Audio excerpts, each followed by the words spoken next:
Es verdad que en la unión está la fuerza, pero conocer esta verdad no es lo mismo que ponerla en práctica.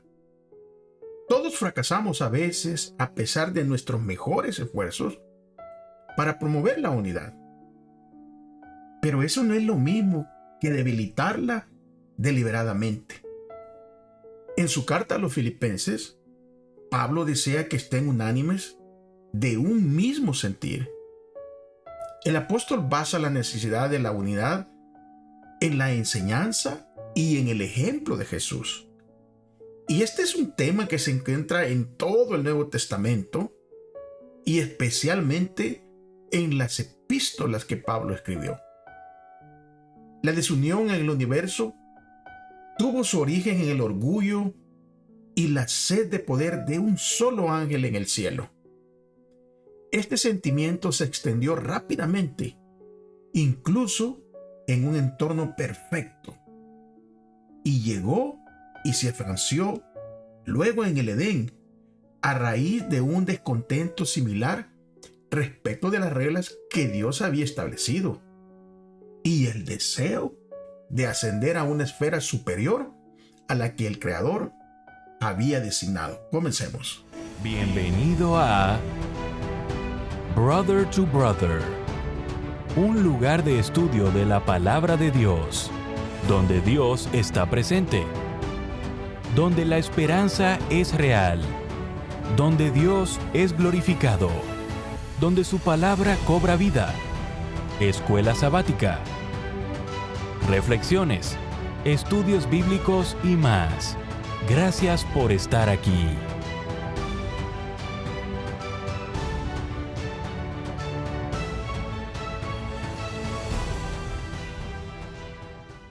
Muy bienvenidos a su programa Brother to Brother. Les saluda como siempre su amigo, su hermano Gerson Anaya.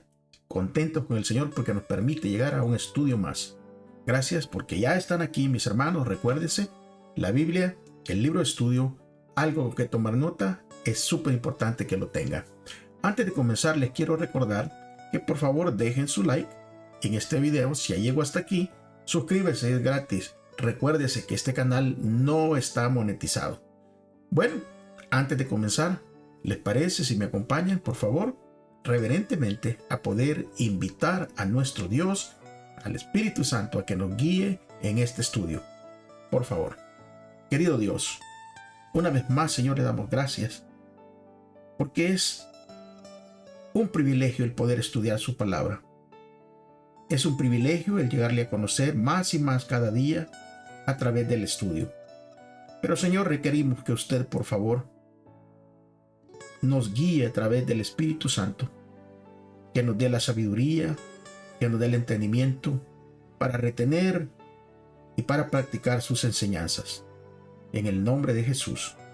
Amén.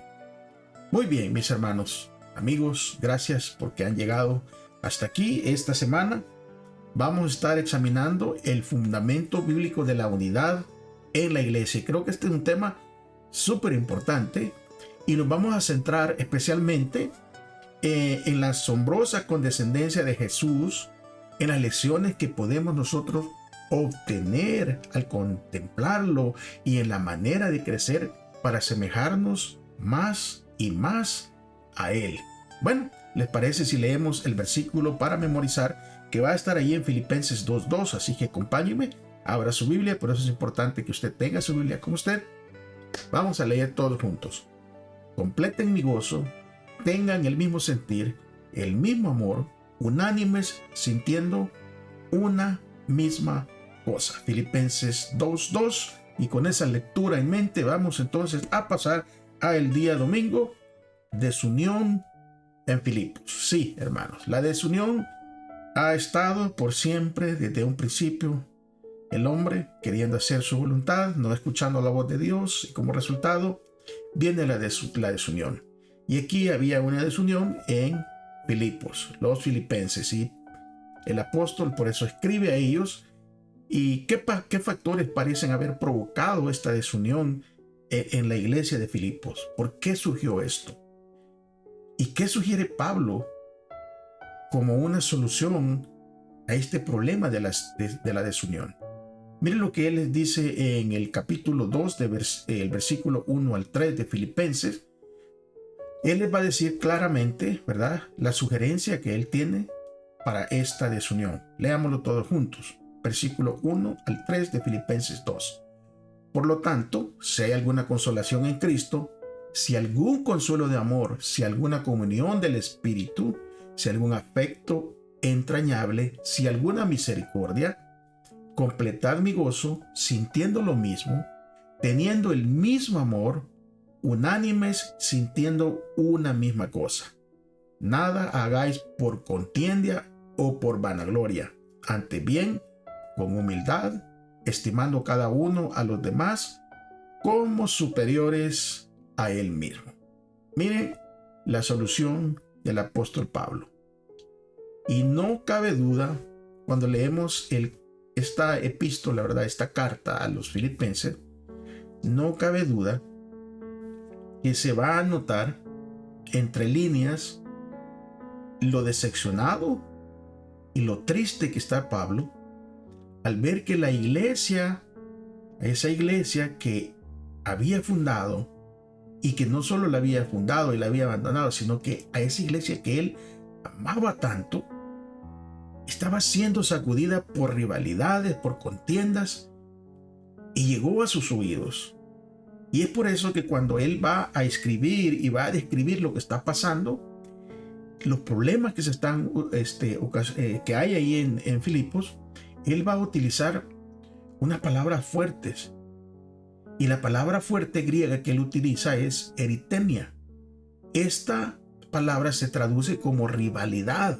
O sea que no era nada más un desacuerdo, no era nada más tal vez un malentendido, no. Había una rivalidad ahí en Filipos. Y entonces él emplea esta misma palabra, ¿verdad?, rivalidad, eritemia, y esa misma palabra ya la había utilizado en Filipenses capítulo 1 en el versículo 17 para referirse, ¿verdad? Esa misma palabra se puede referir a rivalidad, pero también cuando él se estaba refiriendo a los envidiosos y a los orgullosos, a los oponentes que Pablo tenía en Roma. Y él utiliza esta palabra griega, ¿verdad?, eritemia. Entonces él describe a estos hombres que le querían hacer daño, que estaban hablando, calumniándolo, le tenían envidia, y únicamente porque miraban que Pablo estaba predicando a Cristo y estaba avanzando en la obra, pero ellos querían promoverse a sí mismos. O sea, no podían soportar de ver de que Pablo tenía una manera de abrazar a la gente, y que la gente también le correspondía de la misma manera por las enseñanzas, por todo lo que él y cómo él actuaba. Cuando nosotros miramos claramente esta palabra, ¿verdad?, de rivalidad, eritimia, esta palabra se traduce también en Gálatas 5:20, ¿verdad? Traduce la rivalidad como una obra ¿de qué? De la carne. Incluso el apóstol Santiago indica, ¿verdad?, que donde hay envidia y rivalidad hay perturbación y hay obra perversa. Ahí en Santiago 3:16. O sea, lo va a poner bien en claro qué es lo que está sucediendo. Ahora, un término griego traducido como vanagloriosos, ¿verdad?, que es kenóxodos, solo aparece en Gálatas 5:26. Esta palabra, kenodoxos, únicamente, oiga bien, va a aparecer en Gálatas 5:26. Pero esta palabra sí se utilizaba en las literaturas extrabíblicas. Y aquí se utilizaba en estas lecturas extrabíblicas para referirse a la arrogancia, al orgullo. O sea que era una palabra que se usaba con una persona que tenía un concepto demasiado elevado de uno mismo, o sea, de la persona misma. Pablo utiliza una palabra que está estrechamente relacionada al amonestar a los Gálatas. Él les dice a la iglesia de Gálatas, ahí en el capítulo 5, versículo 26, no seamos vanagloriosos, irritándonos y envidiándonos unos a otros. Ahora, observemos los remedios que Pablo va a enumerar en Filipenses capítulo 2, versículo 1, para estos problemas. Primero, él va a decir, ¿verdad? Va a traer uno de los remedios, el estímulo en Cristo. Y Pablo va a utilizar el propio ejemplo de Cristo como una poderosa motivación para no actuar de esta manera. Número 2, él va a utilizar el consuelo de amor, porque Jesús revela el amor divino y nos ordena amarnos. En Juan 15:12 dice amarnos unos a otros como yo los he amado. O sea, estamos claros de que Pablo está utilizando la misma escritura para dar este antídoto o esta cura para esta manera, para estas rivalidades y estas contiendas y estas envidias. Pero también Pablo nos lleva también a la comunión del Espíritu. O sea, la presencia del Espíritu Santo es lo que va a crear una estrecha relación cristiana, como la iglesia empezó al principio del libro de los Hechos. La iglesia cristiana, cuando nosotros leemos en el capítulo 2, ¿verdad?, del libro de los Hechos, vamos a ver cómo la iglesia permanecía unida, especialmente allí en el capítulo, versículo 42 del capítulo de Hechos, en donde se dice, ¿verdad?, que todos estaban de un mismo sentir. Ahora, la clave aquí también podemos ver que era la comunión del Espíritu. Y nosotros vamos a ir entendiendo poco a poco la importancia, ¿verdad?, de todos estos antídotos o estas claves que está dando Pablo aquí, que incluso él va a utilizar la ternura. Esta cualidad divina se manifestó en frecuencia en la vida de Jesús, en la vida del Señor Jesucristo. La ternura con que se acercaba a las personas. Esa ternura que incluso nosotros la podemos ver cuando él cuenta, ¿verdad?, la parábola del buen samaritano, o cuando cuenta la parábola del hijo pródigo. Podemos ver que está actuando con ternura, con compasión, que es otro de los antídotos para dejar todas estas rebeliones y estas contiendas y estas envidias. La compasión. ¿Y quién fue el que amplificó más esta característica de compasión?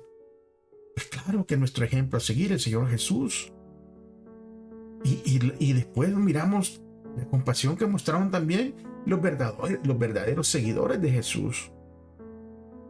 Pero también da otro antídoto: tener el mismo sentir, el mismo amor, ser unánimes, o sea, tener un mismo sentir una misma cosa. Y el apóstol va poniendo todo esto, que al leerlo se ve muy fácil, ¿verdad? Pero es difícil de llevarlo a una actualidad, porque es difícil imaginar cómo Pablo podría enfatizar más la importancia de la unidad. O sea, porque él está preocupado, porque si hay una desunión, imagínense, entonces el problema va a ser grave, porque eso puede llevar a una disolución de la iglesia que tanto, ¿verdad?, él había amado amaba y que había fundado. Y es por eso que, de acuerdo con lo que él escribe, nosotros debemos tener el mismo sentir que hubo en Cristo Jesús. El mismo sentir cada vez, cada momento. Y es que el problema no es a veces, hermanos, que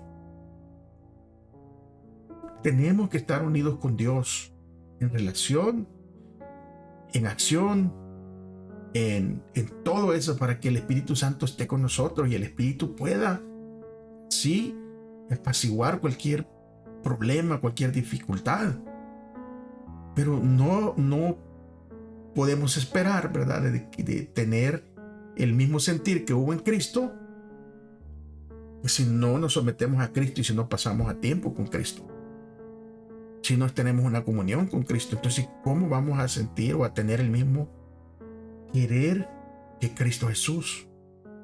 Es imposible. Y por eso que a veces hay más y cada día más miramos contiendas y roces y fricciones adentro de nuestras organizaciones, de nuestras iglesias. Porque necesitamos regresar a la fuente, a Cristo Jesús. Cuando nosotros hagamos esto y lleguemos a la fuente, como lo va a exponer el día lunes, la fuente de la unidad. La fuente de la unidad. Esto es súper importante, amigos y hermanos. Pensemos en el énfasis que pone el apóstol Pablo en la unidad.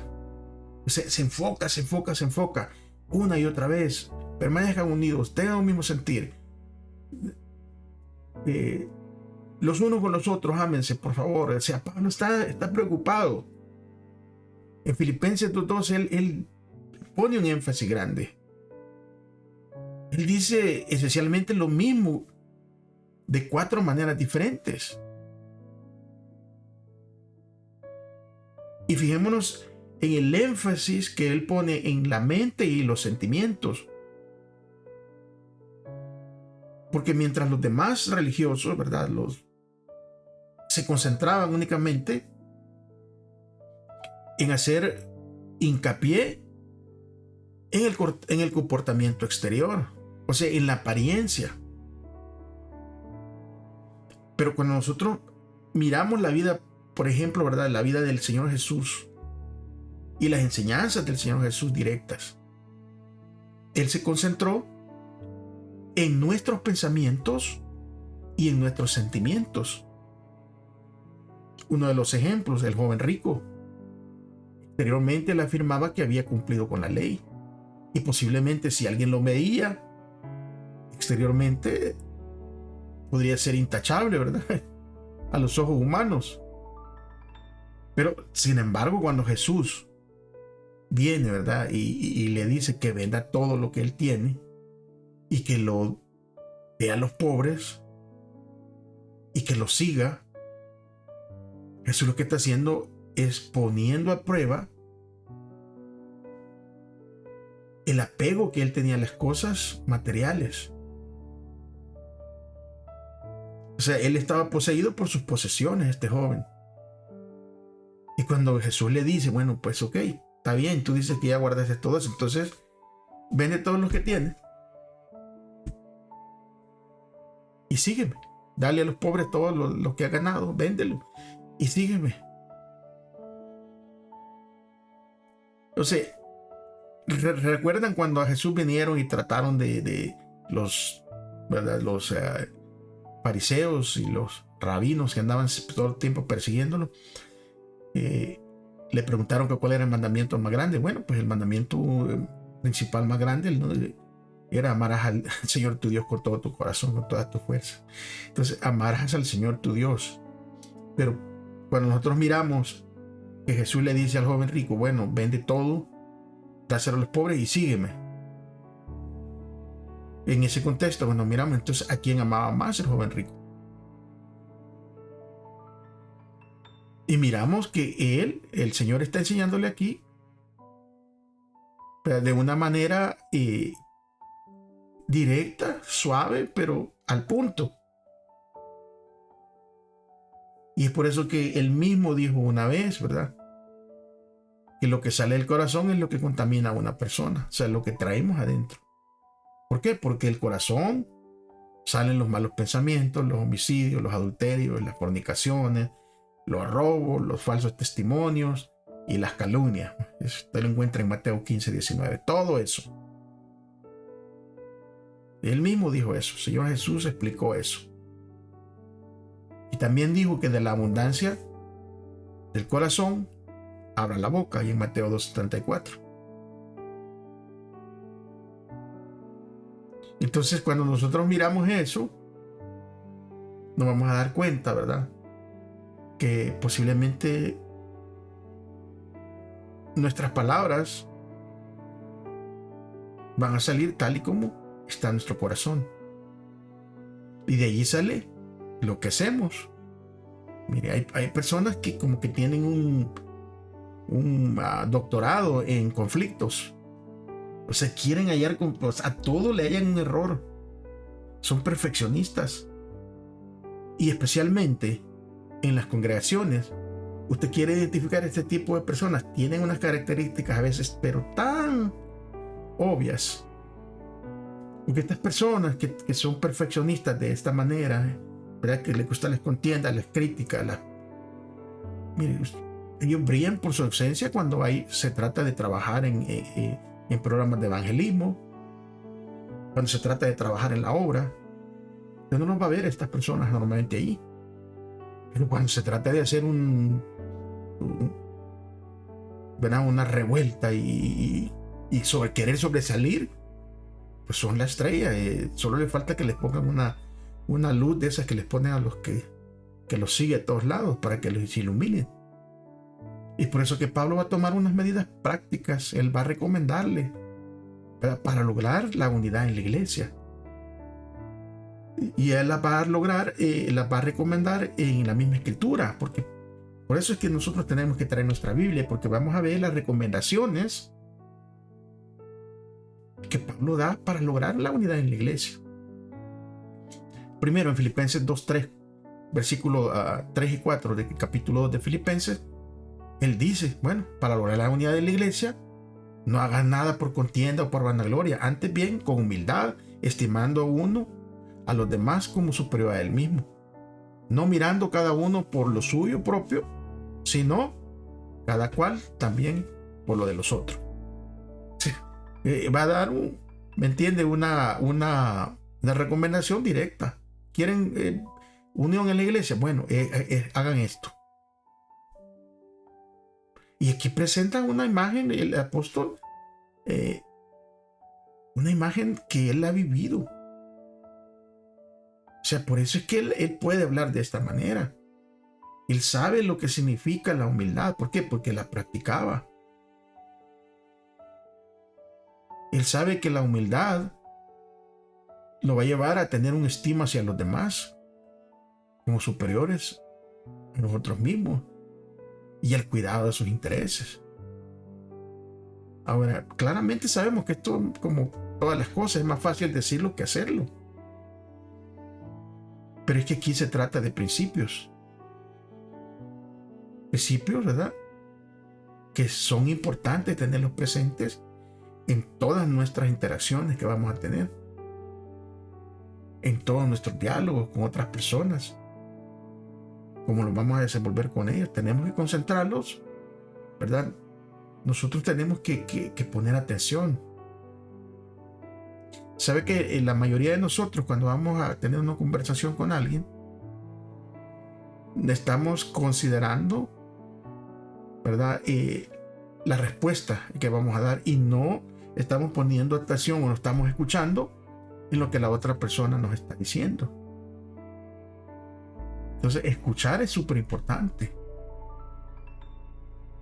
porque entonces cuando nosotros escuchamos podemos captar el punto de vista de la otra persona. Y mire, casi siempre cuando nosotros ya analizamos los problemas, las dificultades, los conflictos, casi siempre son a veces cosas que no ameritaban llegar a ese conflicto.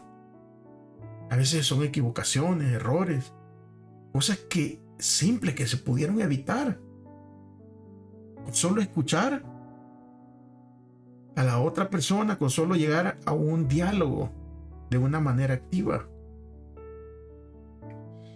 Y mire, van a haber ocasiones, y es que esto es lo importante.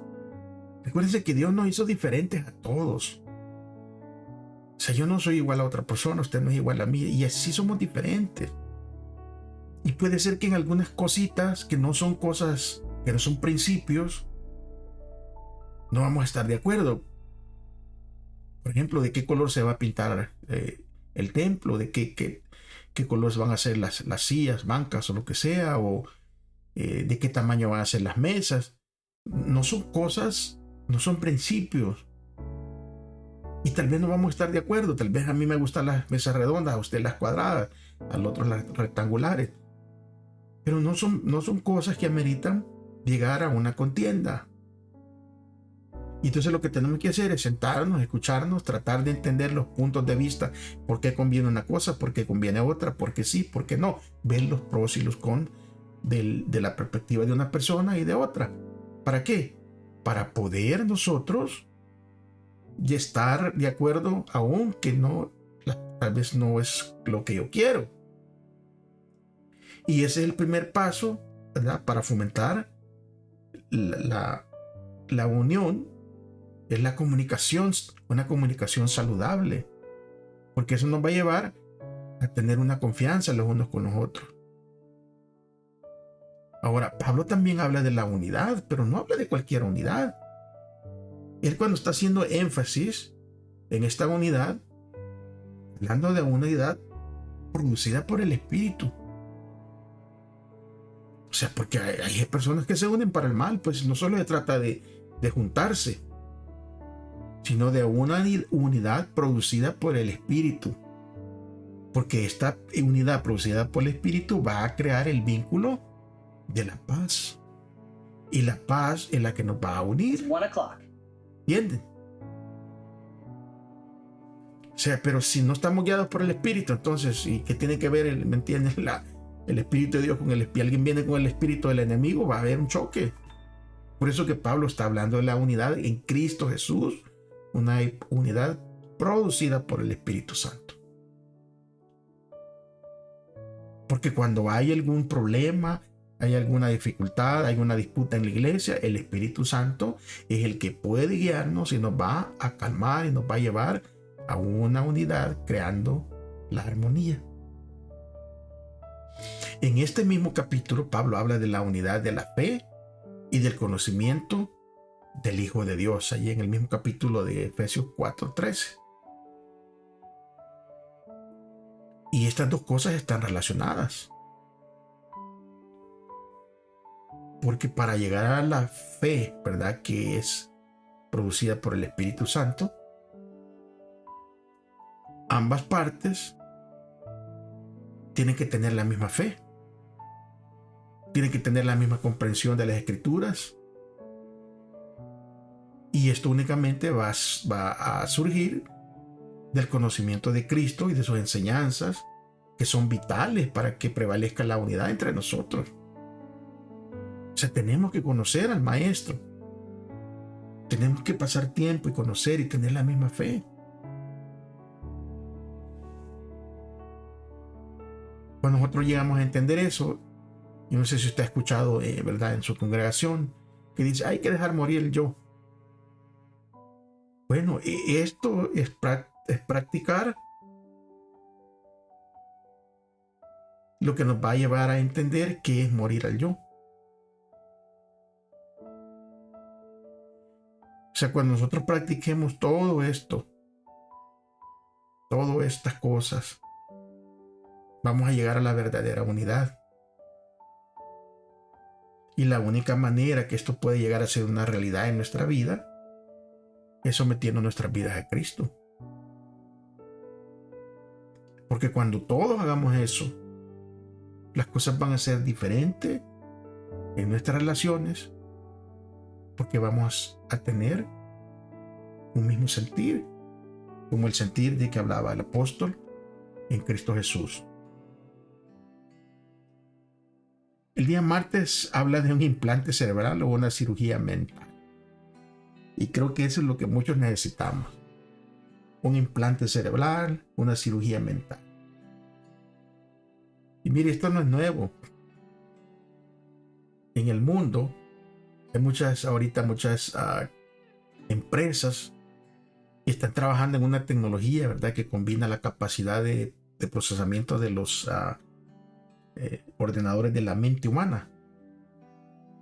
No sé si ustedes se dieron cuenta de hace un tiempito, no es tampoco mucho tiempo atrás, un año, año y medio, salió ese microchip que se le implantaba a la persona, para una persona que no podía mover sus manos, que cuadraplégico, que con la mente ya implantado ese chip en la parte de atrás de la cabeza, con la mente podía escribir en una pantalla, o sea, como que estuviera con el teclado, y podría preguntar y podía mover el ratón y todo eso, o sea, manejar una computadora. Y que los científicos esperan influir en nuestros pensamientos, conectando nuestro cerebro a una computadora. Esa es la meta. Ahora, el uso de implantes insertados en el cerebro humano puede que tenga unos resultados muy buenos. Puede que llegue a tener resultados, mis hermanos, resultados positivos. ¿Entiende? Porque imagínese usted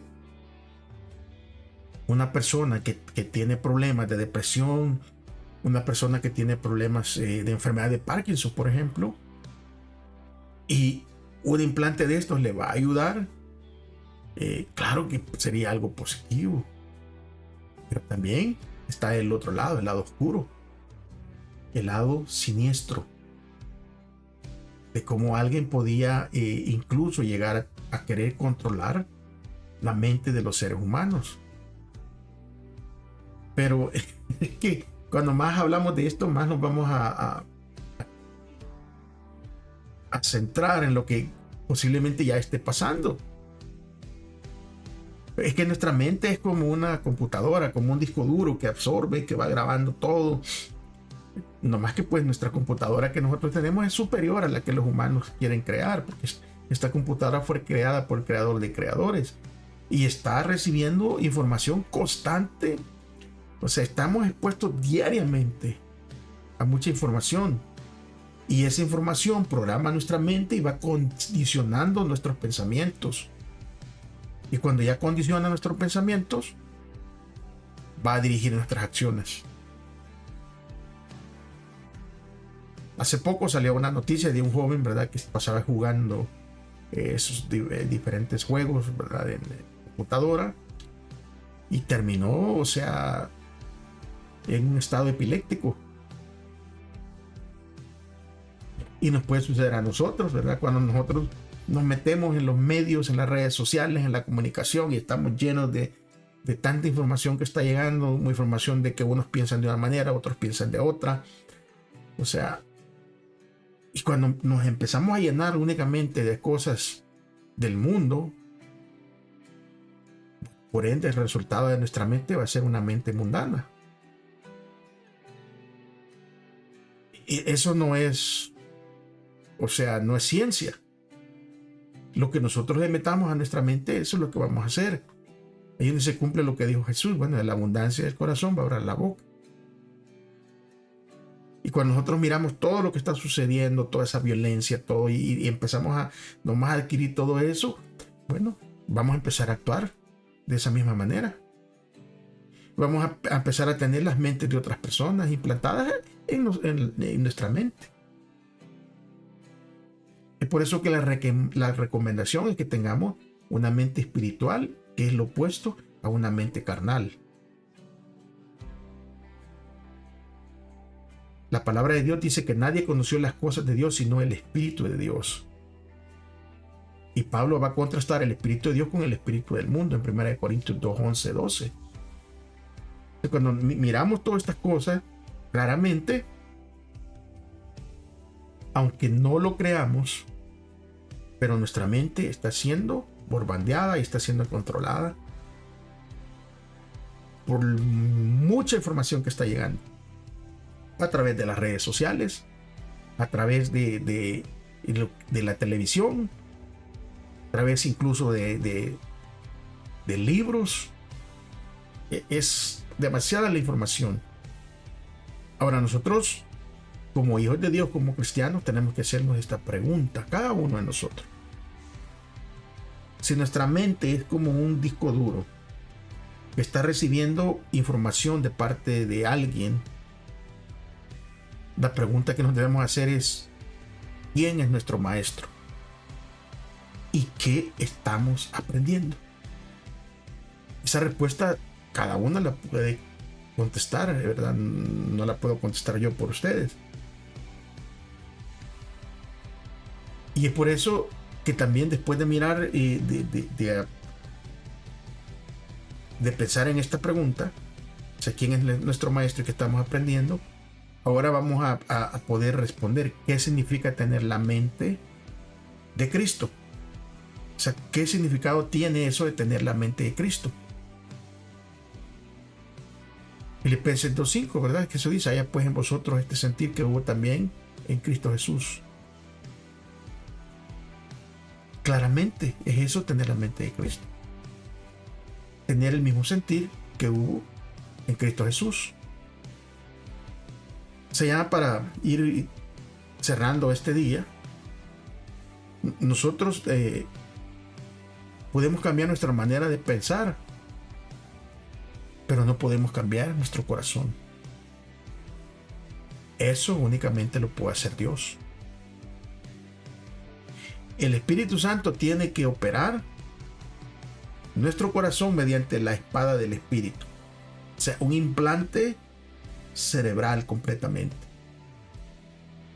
A través de la espada del Espíritu, que es la palabra viva y eficaz de Dios. Esa palabra que, como dice la Escritura, penetra hasta partir el alma y el espíritu, las coyunturas y los tuétanos, y discierne los pensamientos y las intenciones del corazón. Eso dice Hebreos 4:12. Y es únicamente y solo a través del Espíritu Santo que nosotros podemos conocernos realmente. Porque nuestro corazón es engañoso por naturaleza. Y es a causa de nuestra condición caída que nosotros a veces no nos damos cuenta del engaño en el que estamos viviendo. ¿Saben que la palabra hebrea que se traduce como engaño o engañoso, Jacob, prácticamente se está refiriendo a un terreno accidentado que hace tropezar? Y por extensión significa tener pensamientos tortuosos o retorcidos. Imagínense eso. Y es por eso que nosotros debemos ser transformados mediante la renovación de nuestra mente, para que podamos comprobar cuál es la buena voluntad de Dios, agradable y perfecta. El apóstol dijo: por lo demás, hermanos, todo lo que es verdadero, todo lo honorable, todo lo justo, todo lo puro, todo lo amable, todo lo que es de buen nombre, si hay virtud alguna, si algo digno de alabanza, piensen en eso. Filipenses 4:8. Es por eso que es importante poner en práctica este consejo que acabamos de recibir en la palabra de Dios. El día miércoles habla justamente de la mente de Cristo. Y en esta lectura de esta lección de esta semana venía la historia del boxeador Muhammad Ali, ¿verdad? Que se recuerdan, ese es el nombre que él se puso. Creo que su verdadero nombre era Cassius Clay, luego Muhammad Ali. Y él dijo en cierta ocasión que él dijo: soy el más grande, o sea, jactándose, ¿verdad? Y en el año de 1963, en agosto, prácticamente 6 meses antes de que fuera campeón mundial de peso pesado. Hasta se hizo su canción, sacó un disco. En aquel tiempo, yo sé que para muchos tal vez ni saben lo que es un disco de vinil, ¿verdad? Pero sí sacó su disco que llevaba por título Soy el más grande. Un gran atleta, sin duda, un gran boxeador, pero no un ejemplo a seguir para los que aspiramos tener la mente de Cristo, porque él se consideraba el más grande, él se consideraba el mejor. Justamente lo contrario de lo que acabamos de estudiar. sea, considerar a los demás como mejor que nosotros. O sea, Cassius Clay, Muhammad Ali, ese boxeador que ganó títulos mundiales, no es el ejemplo a seguir para los que aspiramos a llegar a tener la mente de Cristo. ¿Por qué? Al contrario, Jesús era perfectamente impecable, y el que fue tentado en todo según nuestra semejanza, nunca pecó, ni siquiera por un pensamiento. Aunque era hijo, por lo que padeció, aprendió la obediencia. O sea, la sumisión de Jesús a la voluntad de su Padre fue siempre perfecta. Nunca hubo un momento en que rehusara someterse a Él. Y posiblemente muchas veces no le resultó fácil, humanamente. Pero no se rehusó, se sometió. En Filipenses capítulo 2, versículos 5 al 8, que es uno de los textos más poderosos, más hermosos en las Escrituras, de acuerdo según muchos de los estudiosos. Aquí, ¿qué dice Pablo? ¿Y qué implican esas palabras de este pasaje? ¿Y cómo podemos nosotros aplicar a nuestra vida el principio que se expresa aquí? Miren lo que dice este pasaje. Vamos a leer ahí de Filipenses capítulo 2, versículo 5 al 8. Dice: haya pues en vosotros este sentir que hubo también en Cristo Jesús, el cual, siendo en forma de Dios, no estimó al ser igual a Dios como cosa a que aferrarse, sino que se despojó a sí mismo, tomando forma de siervo, hecho semejante a los hombres, y estando en la condición de hombre, se humilló a sí mismo, haciéndose obediente hasta la muerte, y muerte de cruz. Este pasaje, hermanos y amigos, es hermoso, porque este nos establece la base a seguir, el ejemplo a seguir. Jesús, quien es igual a los otros dos miembros de la deidad en naturaleza, no solo estuvo dispuesto a hacerse humano, sino también se hizo siervo, se hizo un esclavo, y luego se ofreció como sacrificio por nuestros pecados. En Gálatas capítulo 3, versículo 13, Pablo dice que se hizo maldición por nosotros. Y yo quiero que nosotros entendamos esto, que tan profundo va.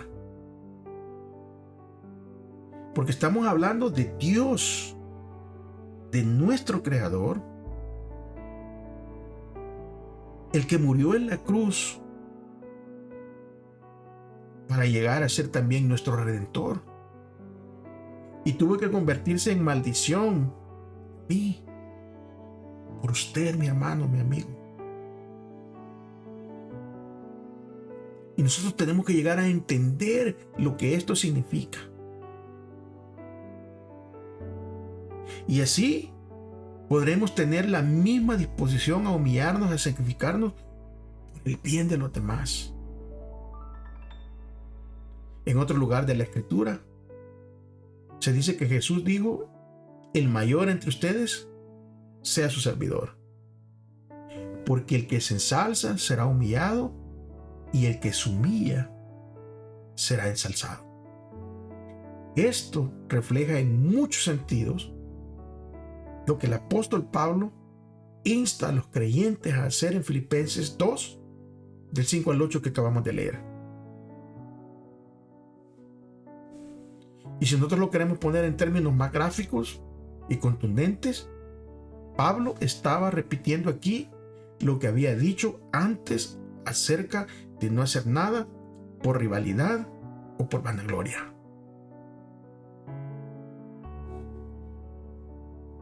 Ya que nosotros estudiamos y entendemos esto,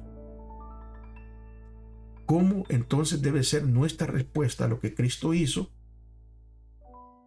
Según Filipenses 2, 5 al 8. Pensemos en una respuesta adecuada o digna de lo que Cristo hizo por nosotros. Aparte de que nos tenemos que postrar y adorarle.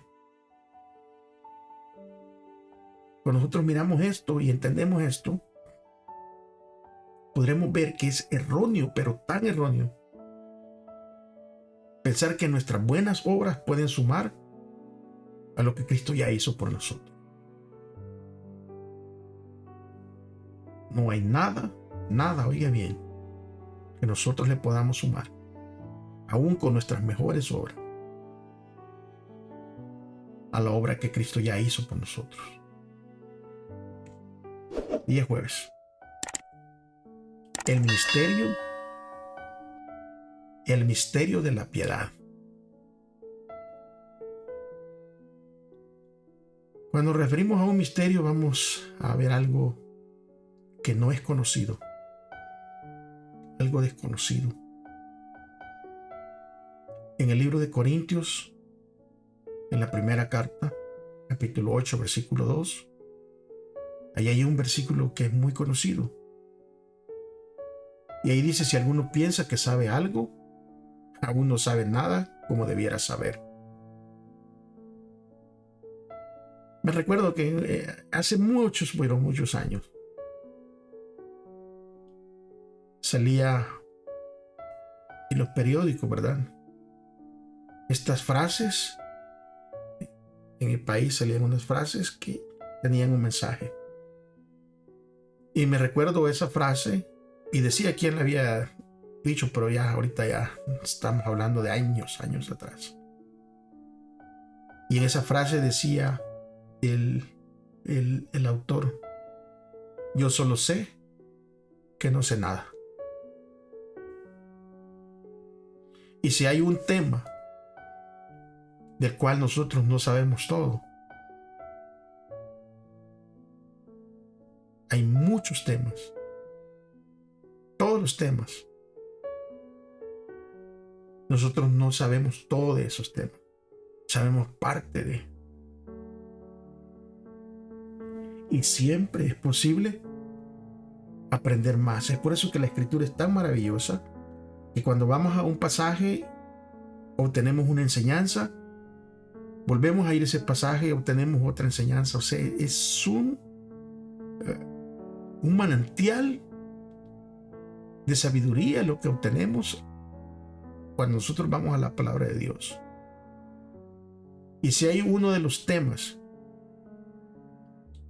acerca de las realidades eternas, acerca de lo que tiene que ver con la deidad y la encarnación, ese es un tema que nosotros no logramos entender.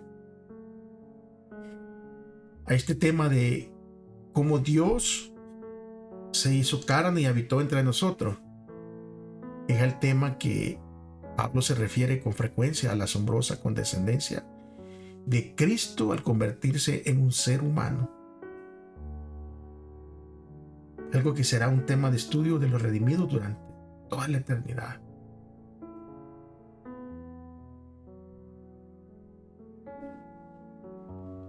Y la pregunta es, ¿qué caracterizó la condescendencia de Jesús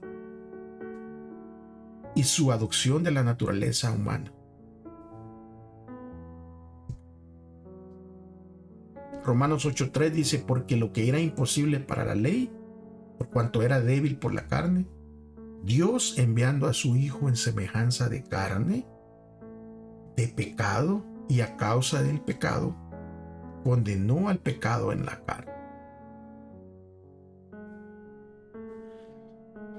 Y Hebreos capítulo 2, versículo 14 al 18 dice, así que por cuanto los hijos participaron de carne y sangre, él también participó de lo mismo, para destruir por medio de la muerte al que tenía el imperio de la muerte, esto es, al diablo, y librar a todos los que por el temor de la muerte estaban durante toda la vida sujetos a servidumbre. Porque ciertamente no socorrió a los ángeles, sino que socorrió a la descendencia de Abraham, por lo cual debía ser en todo semejante a sus hermanos para venir a ser misericordioso y fiel sumo sacerdote en lo que a Dios se refiere, para expiar los pecados del pueblo. Pues en cuanto él mismo padeció siendo tentado, es poderoso para socorrer a los que son tentados. Y el libro de Hebreos, el capítulo 4, versículo 15 dice: porque no tenemos un sumo sacerdote que no pueda compadecerse de nuestras debilidades, sino uno que fue tentado en todo según nuestra semejanza, pero sin pecado.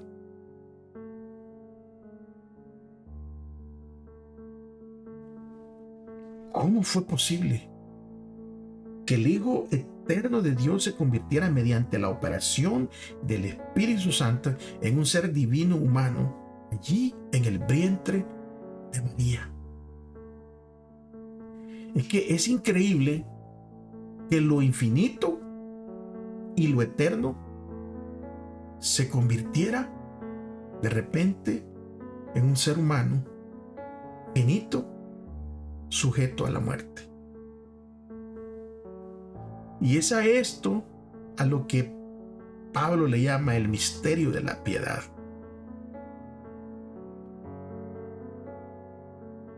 Hay un capítulo de Filipenses 2, ¿verdad?, que es un capítulo hermoso. Léanlo, por favor, hermanos. Todo, ya leímos parte de nosotros. Pero aquí Pablo desarrolla algunos aspectos de esa condescendencia de un modo más pleno que en ningún otro lugar de la Escritura. Pablo explica este misterio de la piedad. Porque él dice, era de condición divina.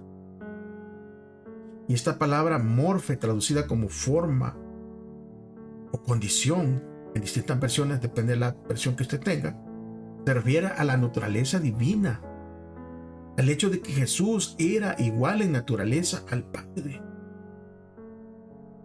Es por eso que Juan pudo escribir en el capítulo 1 del libro de Juan, en el versículo 1, claramente diciendo: en el principio era el Verbo, y el Verbo era con Dios, y el Verbo era Dios. Igual en naturaleza con Dios. Pero ese Dios todopoderoso se despojó a sí mismo. Y la disposición de Jesús de despojarse de sus prerrogativas divinas para poder ser verdaderamente humano y poder ser tentado como nosotros, es asombroso, es algo que nosotros no entendemos. Es un misterio para nosotros. Tenemos un vislumbre, pero no tenemos un completo entendimiento. Pero también Cristo se humilló a sí mismo cuando asumió nuestra naturaleza humana. Jesús pasó de la supremacía universal, fíjese bien, a una servidumbre absoluta. Y esto era contrario a lo que Satanás quería. Satanás quería pasar de ser siervo a ser el supremo. Y Jesús, por amor a nosotros, dejó todo, la supremacía universal, y se convirtió en un siervo absoluto por nosotros. O sea, esto no lo vamos a lograr entender y lo vamos a seguir estudiando. Y vamos a seguir queriendo llegar a una comprensión absoluta. Porque no solo se hizo siervo, no solo dejó la supremacía allá en el cielo, sino también sufrió muerte. Y una muerte cualquiera. Sufrió la muerte y muerte de cruz. Es que la crucifixión, para que nosotros logremos entender eso, tendríamos que ir a estudiar la crucifixión. La crucifixión era una forma denigrante de morir. Si ya solo el morir y el sufrir era difícil, pero lo denigrante que era. Y todo esto ya estaba profetizado en Zacarías 6:13. y se había ilustrado por Moisés a levantar la serpiente en Números 21:9. O sea, todo esto fue lo que Cristo se hizo y sufrió por nosotros. También la Escritura dice que Él se hizo pecado por nosotros, para que nosotros llegásemos a ser justicia de Dios en Él. O sea, tomó nuestro lugar. Y todo esto, mis amigos, mis hermanos, debería llevarnos a nosotros a ser humildes, a ser sumisos a Dios y enfocarnos en lo que Jesús hizo por nosotros en la cruz. O sea, ver la cruz como nuestro ejemplo de entrega y de humildad. Tal manera amó Dios al mundo, que dio a su Hijo unigénito, para que todo aquel que en Él crea no se pierda, mas tenga vida eterna. Si ya llegó hasta este final de este estudio, hermano, amigo, yo quiero dejarlos con este pensamiento de esta escritura de Apocalipsis, el capítulo 3, versículo 20. Y aquí yo estoy a la puerta y llamo. Ese es el llamado de Jesús. Si alguno escucha mi voz y abre la puerta, yo entraré y cenaré con él y él cenará conmigo. Cristo quiere entrar en la puerta de nuestro corazón y quiere convivir ahí y quiere ser parte de. Que estos estudios nos ayuden, hermanos. Compartan con alguien que tal vez no puede leer, alguien que tal vez no le queda tiempo. Comparta lo que escucha estos estudios, porque vienen directo de la palabra de Dios. Ore antes de compartirlo. Muchas gracias por haber llegado al final. Nos vemos la próxima semana, si Dios lo permite, si Él no ha regresado, por esta misma plataforma y por este mismo canal. Un abrazo, bendiciones, cuídense. Acuérdese que si usted dice que ama a Dios, demuéstralo. ¿Cómo? Amando a su prójimo. Un abrazo.